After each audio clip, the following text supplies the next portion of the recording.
Hello, everybody, and welcome to our solution sessions, the first one in 2026. Super excited to have you all here. Thank you, Karen, for being here, and thank you, God's will, for your presence and attendance and participation. I wanted to use today to kind of figure out what the goals and objectives should be for 2026 as per members that are interested and the stakeholders in our community. We have had some changes when it comes to our board of directors and our groundwork team. So I want to make sure that we are transparent and at the same time set some objectives that kind of cater to everybody who is in this community.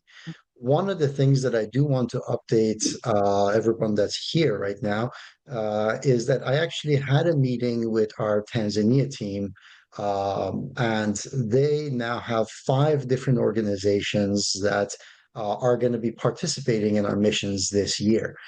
So that's some positive news that there has been growth on that end. We also talked about systematization and standardization of some of the operations that they're doing. Also, in making sure that this is truly a partnership between the global south and global north and not just a one-way kind of transfer. Mhm. And we also talked about metrics as we have discussed with the integration pods, how important it is for us to get started with it. Now, Karen has already started the process of creating an evaluation for us to use as a baseline to figure out where the community stands. And as we approach new members and new interested parties, this should be one of our foundational starting points, things that needs to go out as soon as they sign up to be part of our community or attend these sessions. The Tanzania team also established a regularly occurring monthly session to discuss their objectives for the year and the collaborators for that event. So I told them that we're going to go ahead and start inviting those organizations to the solution session as well, so they can Mhm. share their progress into what we are doing here. Um, some of my personal community of speaker entrepreneurs in North America also have expressed some progress in reaching out and working with new organizations in the continent of Africa and in certain projects. Patrick, welcome. Thank you for being here. But I think there are some people that are gonna want to hear about those projects as well. And this Mhm. solution session can hopefully help strengthen those ties and connections. That being said, I also wanted to acknowledge Mindy's involvement with a lot of our projects with the Changemaker Circle in securing funding, as well as in the process of being a director for Foundation for Optimal Beginnings. So all of that, this is a team effort, and I do want everybody's input as far as where we want to take this. So with the updates that I just gave you, I give it back to Karen. And if you want to talk anything else regarding our boards, regarding things that you see as important starting steps for us at the beginning of this year, let's open the conversation for that. First of all, thank you very much, Dr. Al. I think one of the things that I want to thank you for outlining all of that from your side. And what that's saying to me is that we've got, number one of the things that we can probably even talk about today will be the kind of structure for this solution session, because I think part of what we even saw last time was where one of our, from the Congo, he had a project that is advancing. He's got issues and concerns. He wants to make connections with others because he understands the value of networking and connecting. Not only, of course, we've all got to find our ways to fund the projects that we do, But he was also very interested, I know, based on conversations I'd had with him, in connecting and hearing other people's stories, in learning from others in similar situations. Many times it's not the main focus of what we're talking about, but hearing connecting points that ring little bells inside our own heads. That is, if we've got bells in our heads. But anyway, that help resonate with certain questions or issues or concerns that we have, and that those kinds of insightful moments that are usually very personal to us are still nevertheless not available unless we have this kind of a group of people talking about what they're doing, what they're facing, how they're dealing with their things. Because some people have already, got ideas about ways to deal with some matters that others are still just facing, et cetera, et cetera.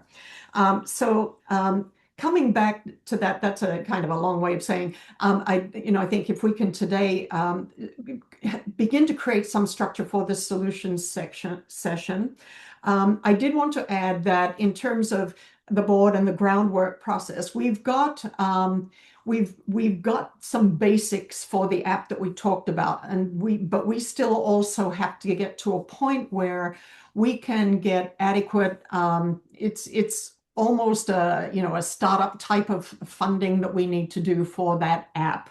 We've got the specs for it. We've got the coding, unique coding dynamics all laid out for that, but we still also have to find ways to get funding for that app in particular, which I think when you talk to people who've been involved in funding for nonprofits in the international development sphere, monitoring and evaluation is, even in the old version, that we would look at it as an old version of monitoring and evaluation, that it has been so fundamental to the ongoing capacity of NGOs and nonprofits to retain their funding, because they have to be able to show what they have done with their funds and how it did impact the communities in the ways that they said they had wanted to impact. Now, we step back, and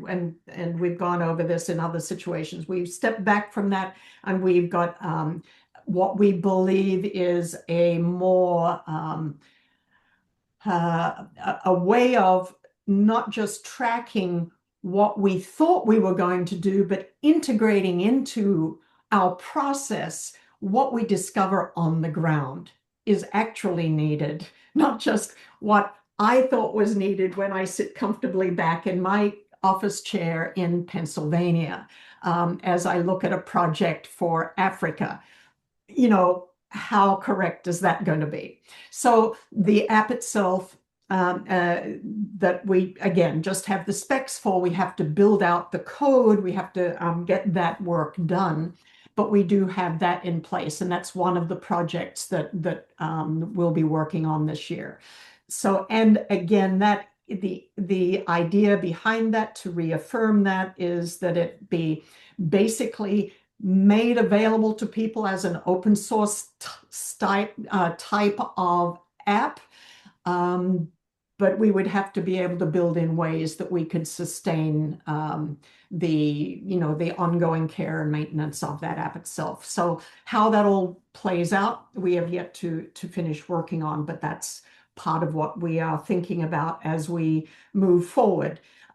Because the goal is, for this approach that we're taking, is that it doesn't just measure what we think we need to do, but it helps us become more effective and efficient as as organizations that are doing the hard work already on the ground with people.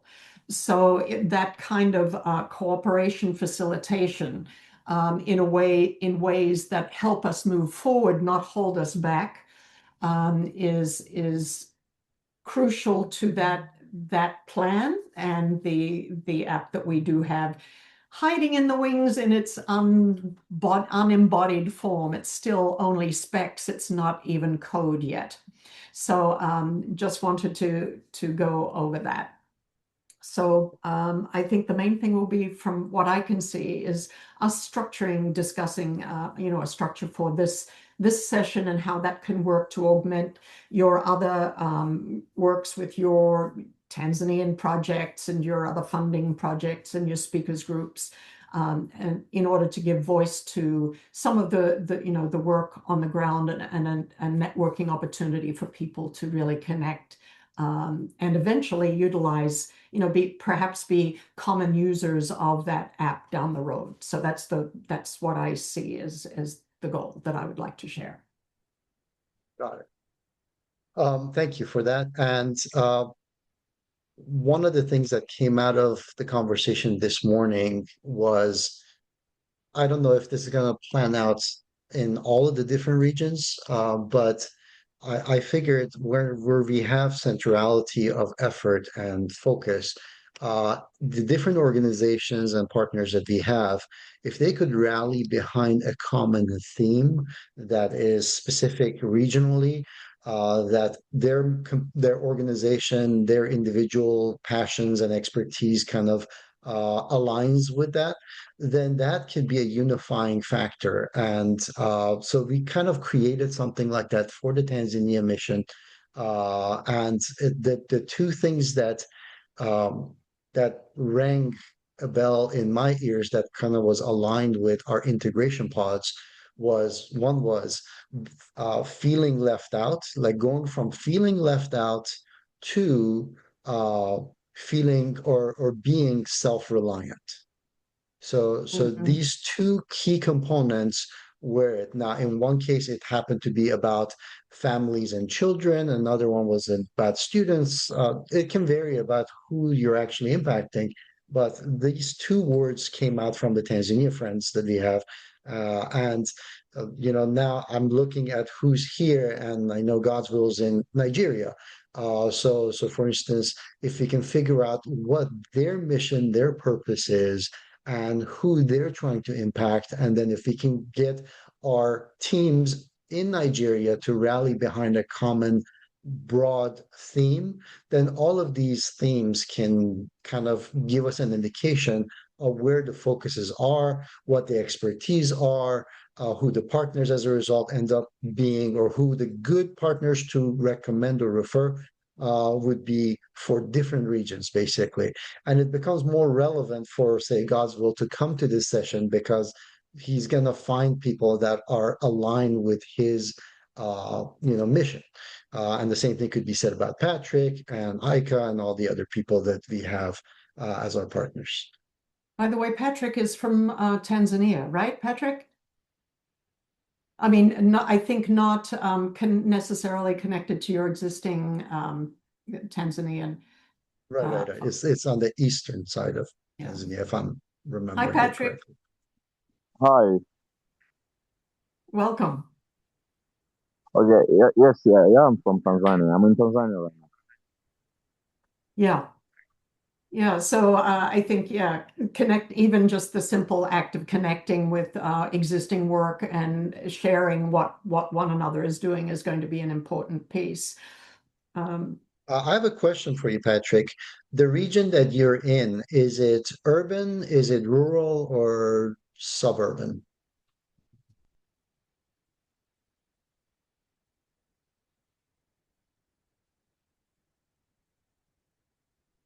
did you hear the question, Patrick? And Yes. Yes. I heard the question. Yes. Right now I'm in urban, but we are doing some of the activities currently on the countryside. mm, Some villages we are conducting some project yeah, right there. But in case where I am right now, I'm in urban. Where I right. found. Yeah, but a number of your projects are in country area. Good. And, Yeah. and I asked this because, for instance, Samuel, another one of our partners, he happens to work out of Nairobi, very urban, literally working in the slums in Nairobi. We have another group that works in, I believe it's Western Kenya. So that one is more rural setting. So I wanted to we want to definitely get a feel for this because the needs are different. Godswill, I understand that yours is also rural too. Am I correct in assuming that?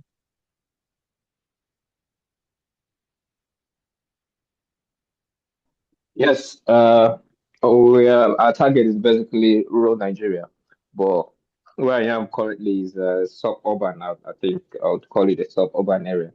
But we're working with people from the very rural communities. Okay. And I think Jacques, who spoke for a bit last month in Congo, DR Congo, he's primarily in a rural area as well. So yeah, there'll be differences and there'll be crossover elements too, which oftentimes they can the crossover elements can be interesting for in discussions and things like that when you're dealing with different And environments. ICA tends to be in the rural area as well. So right now, a lot of our community tends to be in the rural areas, it seems. Rural. Mm. So we need to make sure that we keep that in mind when we're looking for solution partners, when we're looking for Mm. people who are ready to get involved in some ways, and those things. And also, if we end up with somebody that is from a very urban area, then okay, so what can we offer? What can they bring to the table? What kind of questions and needs and they need? So this is all part of what ultimately goes into our algorithm, and hopefully with the app as well. I was happy to hear that that you had identified one of the specific areas that your Tanzanian group are interested in understanding and how to deal with, and that is, from going from feeling left out to feeling self-actualized or to having the agency themselves where they can address that. That reminded me that one of the quite a few months ago now, part of the reason why we initially ended up with a Wednesday was because I had randomly chosen a Wednesday for a group of people, and I had originally offered them that I would be willing to work with them to train them in transilient methods, which is kind of an approach to better addressing the tendency for us as humans to fragment when we're under pressure. We tend to resort either to protecting ourselves or to delving into our own, getting immersed or flooded by our emotions, or simply getting paralysis analysis kind of situation when we're under pressure. And so the Transilience approach addresses how to help us, deal with situations like feeling left out. I mean, that's a pressured situation. What are the dynamics? How do you deal with that? What can be done? What and how can I deal with that? Because even one of the interesting side events I went to in Doha was about what they called it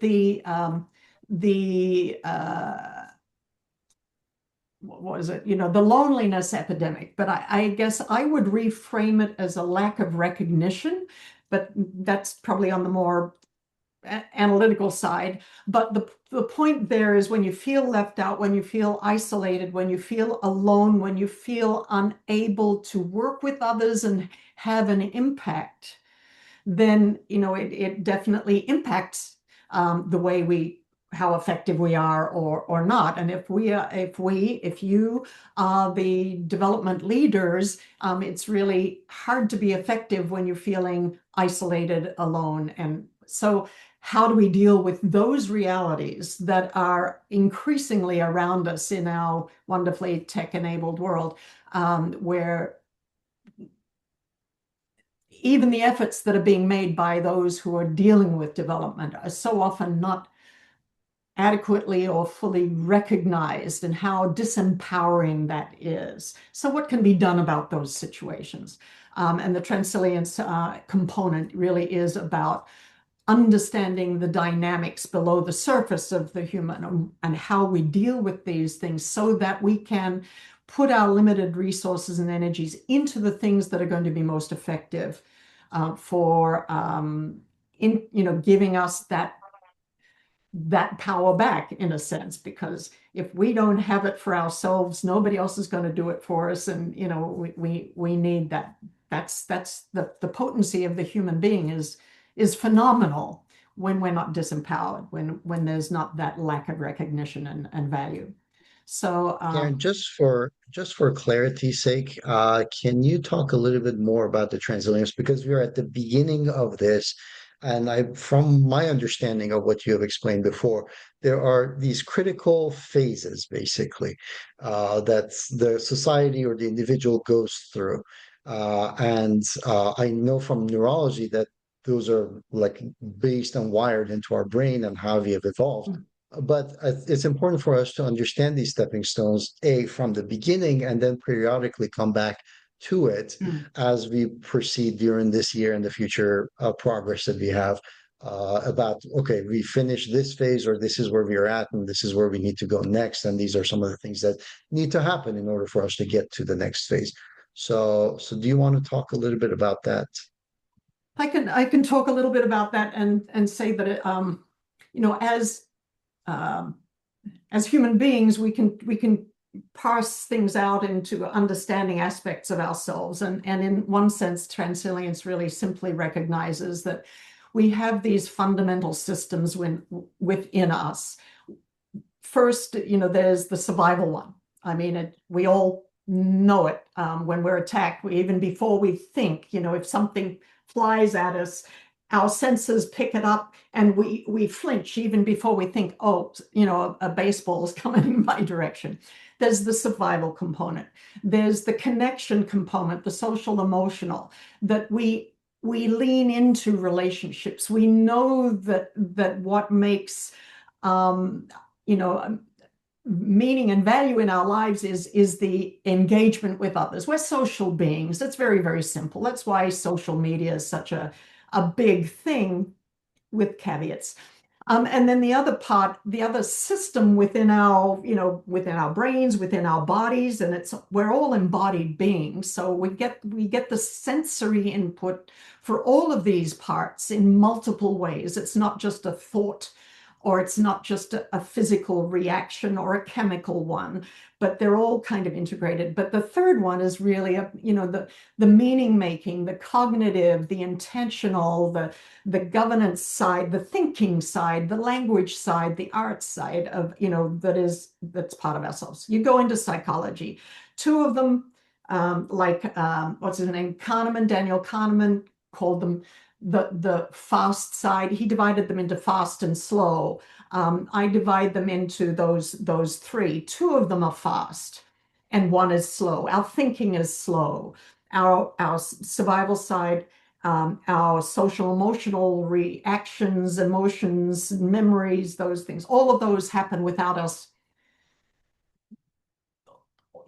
They have the capacity just to be reactions in us, and they're the pre-rational components of us.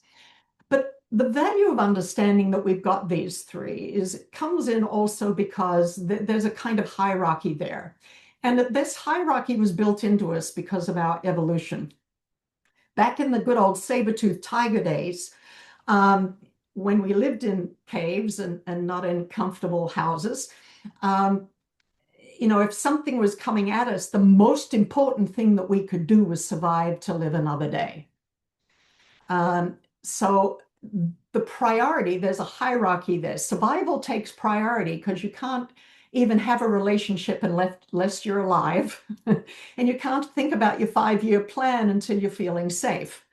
So there's this hierarchy. When we understand that when a survival situation comes up, the social and the cognitive stuff takes a back seat. It doesn't disappear. We don't erase it from our brains, but the first things first is survival. So that's a way of describing the fragmentation. We fragment into our three systems, roughly. And what that means is that survival has taken over. Our survival mechanism is the main one in that moment. And that makes sense. That's what our biology was structured and designed to do, to help us first to survive, then to do it in groups and tribes, and then we could figure out what it was that we, which sunset we wanted to watch, or whether we wanted to get up in time to watch the sunrise. We could plan accordingly. Fast forward to the 21st century, and I don't know about you, but sometimes I forget to turn off my phone, and I'm busy sleeping, and all of a sudden, ding, and I wake up. Did I need to wake up? Was I about to be attacked by a saber-toothed tiger? Probably not. Possibly, but probably not. But my body didn't know the difference between listening to that ding and alerting, and the chemicals that quickly went, So again, what that means is we live in a very different context today than the design of our current biology was. And there's a mismatch there. So we're constantly triggered by more of our survival mechanism. Our amygdala is constantly pummeled by bad news, and it creates a turn of our attention to that all the time, even though it's unwarranted. It's not appropriate even for healthy, normal, everyday, balanced living. But we have to learn, so that natural fragmentation and attention to the survival part of us it's not bad. It's just, it was designed for a different time, and now we live in a different time. So we need to make intentional effort to override the default settings that we have. Our default is to fragment. We have to intentionally make effort to say, okay, it was just, I forgot to turn off my phone. I can go back to sleep. It's what I now need to do is make sure before I go to sleep, I turn that thing off so I can get a good night's sleep. And I routinely then can do things differently. But the challenge is our default is to fragment, but to integrate, to have all three systems online at the same time so that we can think and engage and take into consideration our partners and our team members and the larger society as a whole, and not just me, and my own. That takes effort. And so that's part of the struggle that we're dealing with, is how to deal with our natural built-in default systems and to compensate for them and to build out. It's kind of like we have to build our strength for that. You could call it our emotional life fitness. You could call it all different kinds of other things, but we need to build out the capacity to keep ourselves balanced and integrated so that all aspects of us can have a say-so, because that's what's needed for innovation, for safety as, larger groups. That's what will help humanity survive. If we want to go to the big problems of the world, fragmenting and breaking off into smaller and smaller groups that see the other as the enemy, that is not how we will survive as a species. And 99.9% of all species to date have disappeared through natural selection. and we could too. But the point is there are ways to address this, to fortify and build the kinds of strengths and fitness that we need to really live well in this day and age. And that's kind of a more comprehensive look at all of that stuff is what Transilience does. But again, it looks fundamentally what it does. It looks beneath the surface of who we are as human beings, what's going on, so we can understand what's going on inside us, what's going on inside our kids, what's going on inside the person that we're trying to partner with and get this work done. Are they being triggered by some kind of guardian, by protectionist? Sorry, I call the three minds, guardian, connector, and navigator, just for simplicity. Is that part that tries to protect me, has that knocked, all consideration of the other person's feelings and concerns and their future out of the picture, because my amygdala is being triggered and I'm all fired up and I've got all kinds of chemicals running through my head that just have narrowed my vision, my concern, even slowed my logical, reasonable thinking.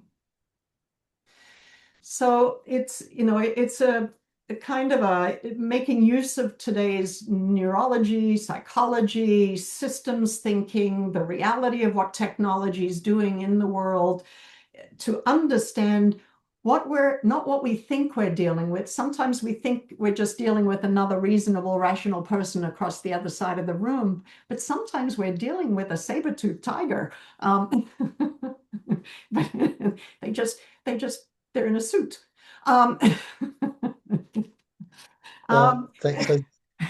And I just wanted to make sure that I point out to our listeners the relevance of what we were talking about, because whether it is FFOB, whether it is the you as an individual, I want you guys to assess for yourselves, maybe even put in the chat for us, which of these phases any of you regarding a project or even life you're at.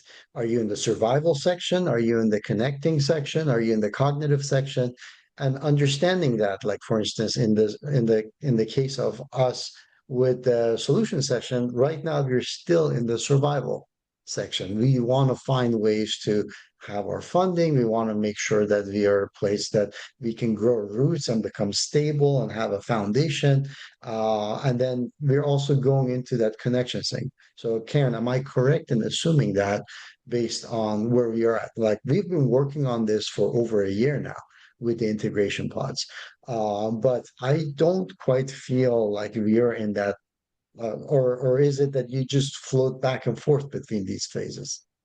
The thing is, these are not phases as much as they're ways in which we function. Now, there is what I would call like an integration journey, which is more of how well we are able to self-regulate and integrate all of these capacities, because these are three kind of core capacities that we have as human beings. And as human beings, all of these add up to adaptability. Yes, you have to survive. And it has a priority in terms of, in terms of a hierarchy, but in terms of optimal functioning, we function more optimally when all those three capacities, or they're probably more accurately more intelligences. We have our survival intelligence, which is very grounded in our bodies, but we also have our communication intelligence. That's why when we enter into a room, we can see the body language of people. We sense a room before we've got words for it. So these are things that we bring with us into everything, but sometimes one of these aspects of ourselves is taking the forefront and the other one is, and some, even there can be times when our cognitive, rational, analytical is blocking out concerns for our survival, things that our survival intelligence says, but hey, you didn't take into consideration the fact that you need to take a breath. Come on, lady, take a breath. So given what you just described and how we started this session, which was figuring out and determining the general outline of this, may I propose that we actually implement this whole transilience components into our meeting, where each session we actually address and talk about the survival component of the solution session, the connection section, and the cognitive section. So we address all three of them at least once a month for our partners. And everybody is more than welcome to chime in as far as where they're at with each of those components as well.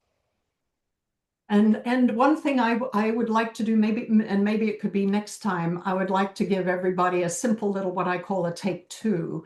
And it's really just a self-assessment, but it's highly useful. I don't know whether any of you parents, anybody ever had a significant other? And and I know, love is a wonderful thing, but sometimes we have our moments with one another, even our best buddies. So Transilience really has its strengths, or you see its strengths when we're under pressure, when we're in moments of stress, when the stakes are high. So I'd like to share maybe with everybody next time, and because I don't want to take over this time.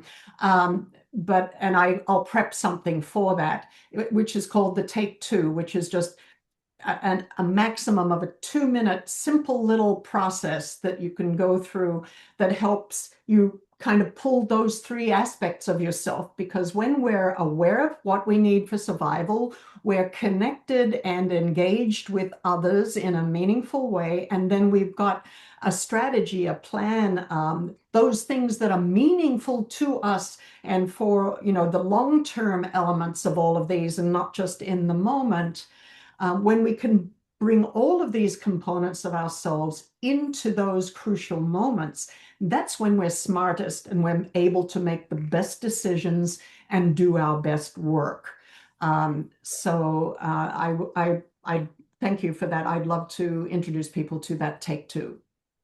Okay, I love that. And I actually wanted to have a little bit of a take home, easy to do kind of an exercise for our partners as well, to see if there's a way for us to start practicing this. So, one of the things that I wanted to ask is for each of those categories, and maybe we can do a one sentence definition of what this looks like, and then giving it a rating of 1, 2, or 3. 3 being fully optimized, 2 being working on it and needs work. Number 1 is like barely got started. We're in the infancy stages of it, right? So for survival, it could be a 1, 2, or 3 for connections. And that number can change because there are certain times you move into a new phase, and that new phase puts survival all the way back to 1 again, for instance, right?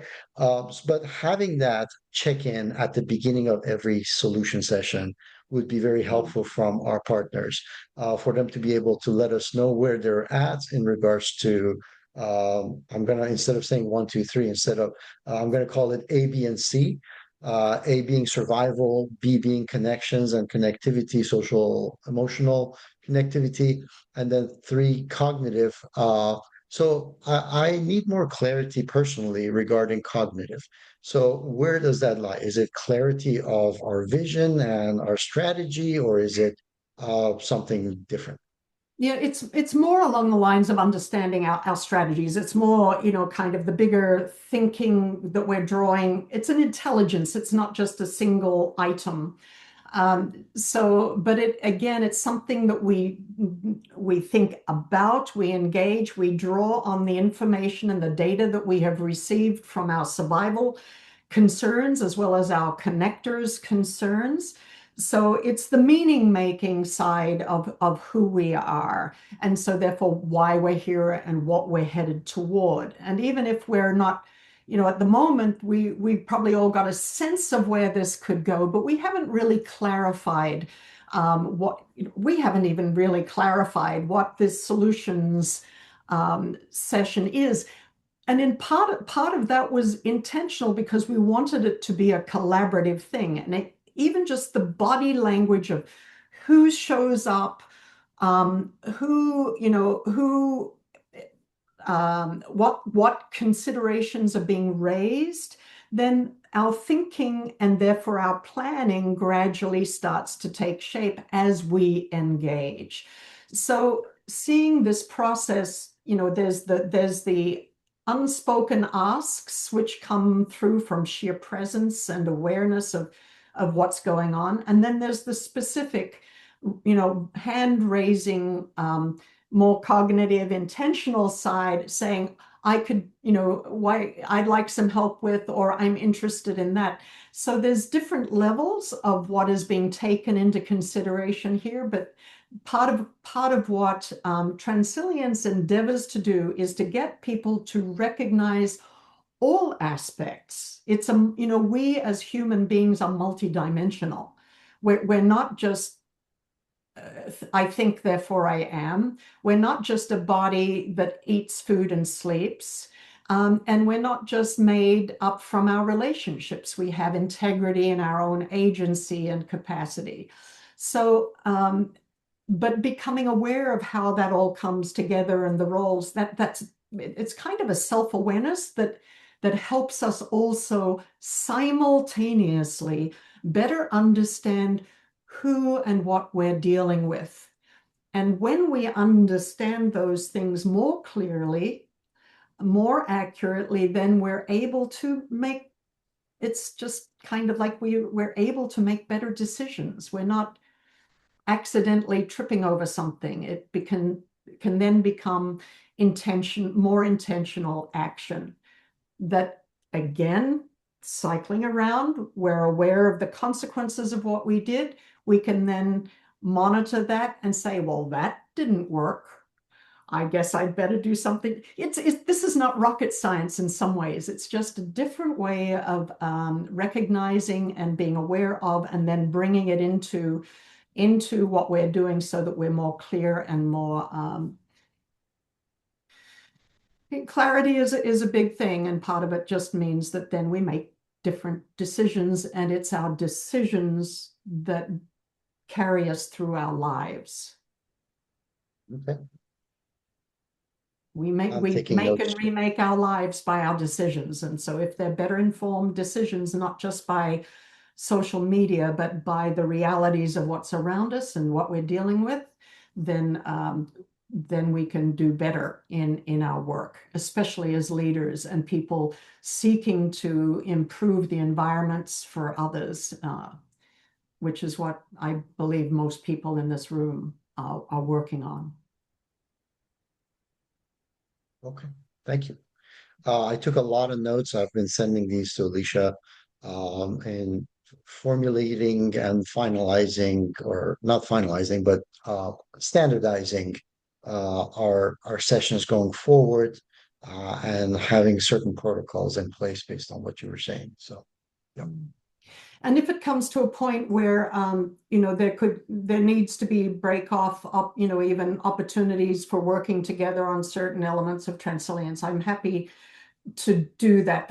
I'm just saying that could be a separate thing. If this space, the solution sessions we can utilize the resources of Transilience, but this really needs to focus in on the work of those on the ground in different countries. So that's, if that's the direction that this goes in as we, shape it, then we can do a break-off component that can be practice, so to speak, I guess, like I think your recommendation to do that quick kind of check-in at the beginning is very valuable, because again, all of it is just developing and cultivating self-awareness, because then you make the intentional decision, or you can. Without it, you just we just go along, which can be nice, but if we do want to get somewhere, it's good to be clear. Right. And as we go along, I would love to learn more about the theory and the actual individual components of it that makes up each of those sections, so that we actually are more methodical in our approaches to each of those sections as well. So that becomes the foundation piece for this. And then if we have to figure out the tech, I think at that point, it's a lot easier for us to know which part of the components is it addressing, and how it needs to Yeah. be. So we'll gain that clarity through the process. Yeah, because there's always the internal stuff. We all know why we even have HR, departments in large organizations, because there is the human side. The human element is at play in all businesses and all action, but it's often relegated and sidelined, and yet it's humans that do everything. So what we do is kind of important. I also wanted to open the floor to our participants for any questions. I see some information in the chat, and thank you for your feedback and your input based on what is being discussed here. So I love the involvement. But if you guys have any questions or if you want to raise any kind of points or objectives, we would love to hear. After all, this is a think tank and it's a solution session, so we'd love to hear from you as well. And thinking and feeling and expressing are all an important part. So always raise your hand, since we can't kick one another under the table.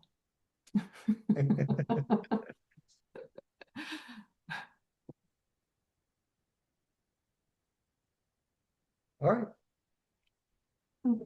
I actually do have something I wanted to say, if that's okay. And I apologize, my internet dropped, and so I missed part of it. But what I wanted to say that came across so clearly for me was that, we are dealing with human beings. We are human, and we are looking to serve other humans. And so with that, we need to be able to recognize, the uniqueness, like the strengths and the challenges that come with that. And so, Karen, that's what I heard you say so well. And I'm not even going to be able to describe it in such eloquent terms, but I think having a good understanding of what we come to the table with, and and what other people are coming to the table with as well, what their perspectives, their thought processes are, and what the needs are is really important. And so I think you've given us some foundational things to think about in that. And I hope that the survey that we're prepping, it's getting there, but that will also begin to gather some of the useful information. That is a little bit. Some of it is more external, some of it is more internal to us as individuals. But it's so important to understand both.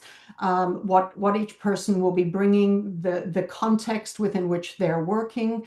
And the resources, and many times people have resources for others that they don't even realize that they is a resource. So there's so many sides to this, but thank you for that, Mindy. I really hope that we can, what can be almost a real defining aspect of this group is that we do respect the whole person, and we want to be able to utilize, strengthen, enhance, and work with people where we are, and yet to do better together. Okay. I also saw Patrick's hand. Okay. I'm not sure. Yep.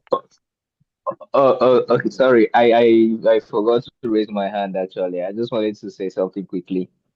Thank you so much, Dr. Karen. I was actually thinking about the Transilience because last time we had a session, you said you were going to have a Transilience training for all the partners, and I believe that's what you're saying now. We're going to incorporate it into FAB sessions going forward.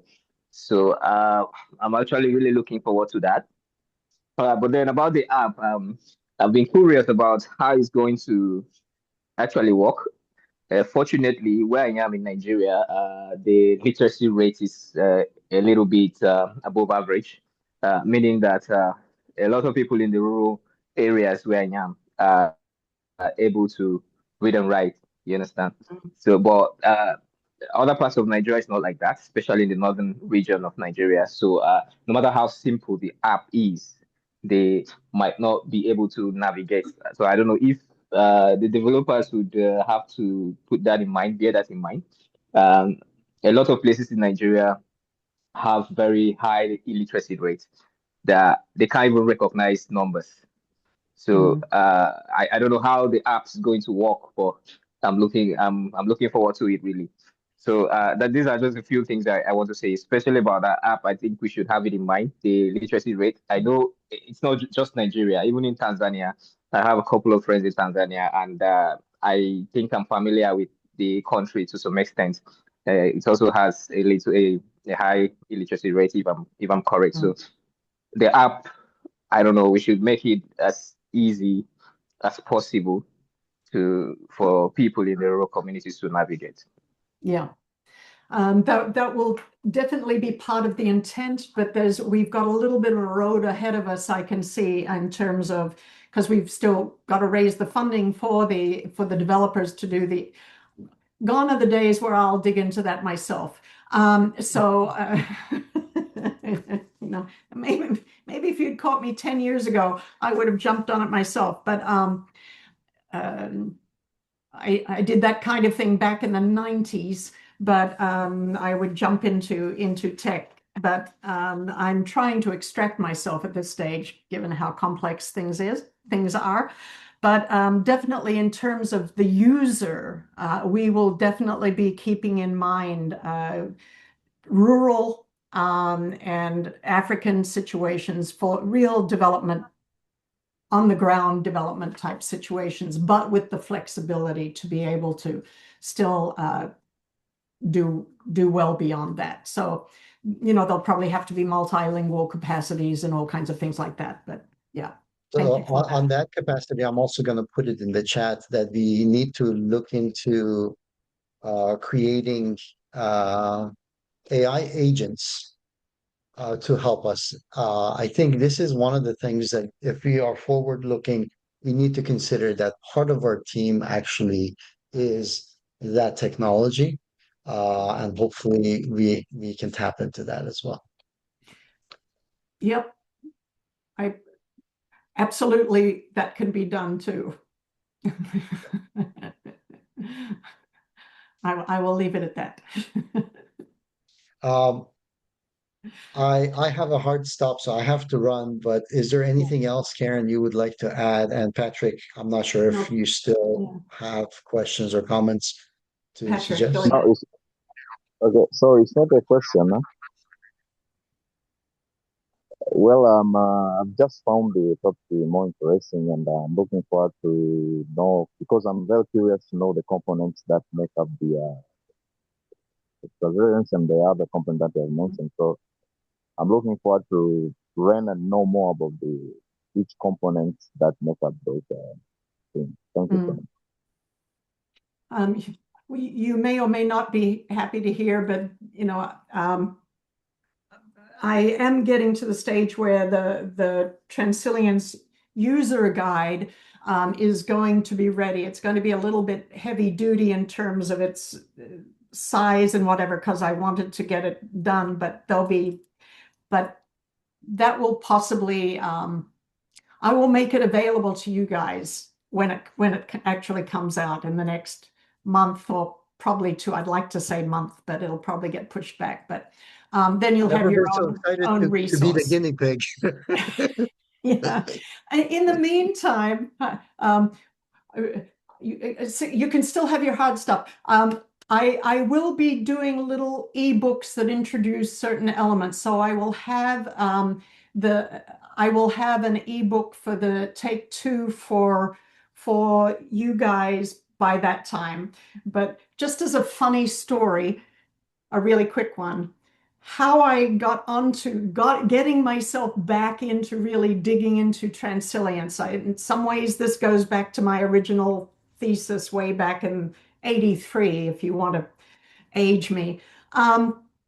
But it's expanded significantly because of neuroscience and all kinds of other stuff since then. But that's another story, and my experience and whatever else. But it started because about 2 years ago, I said to a friend of mine, I said, over the breakfast table, I said, you know what, Marilyn? I'm going to write a book for angry moms. So, and then I realized, okay, for me to explain what I really mean by that, I'm going to have to write a book on Transilience. So that's where we are. The book for Angry Moms will come out very quickly after this one. Alicia, if you can also put the date for the next solution session, and we'll be sending you the replays and the recap from this session as well via email in the next 24 hours. So thank you very much for all your time, everybody. And look forward to seeing you next month in February, the month of Valentine. Cheers, guys. Thank you very much, Karen. Always a pleasure. Thank you, Dr. L. Thank you, everyone. Yeah. Thank you very Dr. much. L. Thank you. Yeah. Thank you so much. And thank you for joining us. Bye-bye.